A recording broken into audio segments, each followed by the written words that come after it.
Panchayat 2 vice చైర్పర్సన్ల ఎన్నికకు సంబంధించి గత 2 రోజులుగా అటు మాజీ మంత్రివర్యులు జిల్లా అధ్యక్షుడు కాకాని గోవర్ధన్ రెడ్డి గారు కావచ్చు, మాజీ మంత్రివర్యులు కోవూరు మాజీ శాసనసభ్యులు నల్లపరెడ్డి ప్రసన్న కుమార్ రెడ్డి గారు కావచ్చు, ప్రస్తుత శాసన మండలి సభ్యులు నెల్లూరు నగర నియోజకవర్గ వైఎస్ఆర్ కాంగ్రెస్ పార్టీ ఇన్ఛార్జ్ పర్వతరెడ్డి చంద్రశేఖర్ రెడ్డి గారు కావచ్చు, ఇతర కొంతమంది చోటా నాయకులు కావచ్చు, అనేక మంది అనేక రకాలుగా మాట్లాడుతూ ఉన్నారు. ఈ సందర్భంగా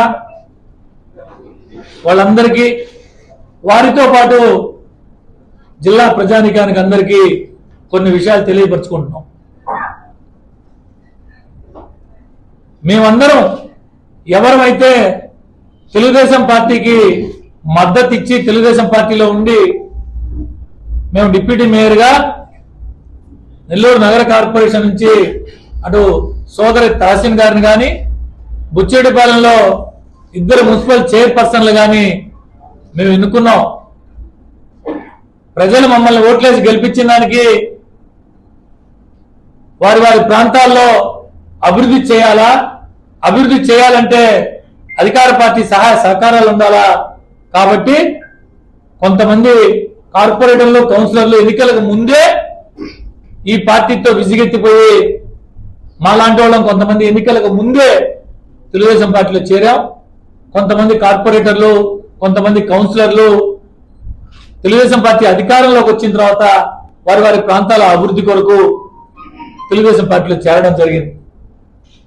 మీకు శక్తి లేక, కౌన్సిలర్ని కాపాడుకోలేక, కార్పొరేటర్ని కాపాడుకోలేక మీ నాయకత్వ లోపంతో ఎదుటి వారి మీద అభాండాలు వేస్తున్నారు, అనేక రకాలుగా ఆరోపణలు చేస్తున్నారు. అలా చేస్తాం, ఇలా చేస్తాం. కేరళ హైకోర్టు తీర్పు పెద్దల గోవర్ధన్ రెడ్డి గారు అటు బుచ్చిరెడ్డిపాలెంలో కావచ్చు, నెల్లూరులో కావచ్చు, మాట ముందు రాజ్యాంగం 10వ షెడ్యూలు కేరళ హైకోర్టు కాగితం తీసుకొని ఇదిగో కాగితం కాగితం కాగితం చెప్పి చూపిస్తా, ఆయన పక్కన ఇటు పక్కన చంద్రశేఖర్ రెడ్డి గారు మాట్లాడుతుంటే నవ్వుకుంటూ, ఇటు పక్కన ప్రసన్న కుమార్ రెడ్డి గారు నవ్వుకుంటూ మాట్లాడుతున్న సందర్భం నేను చూసాం.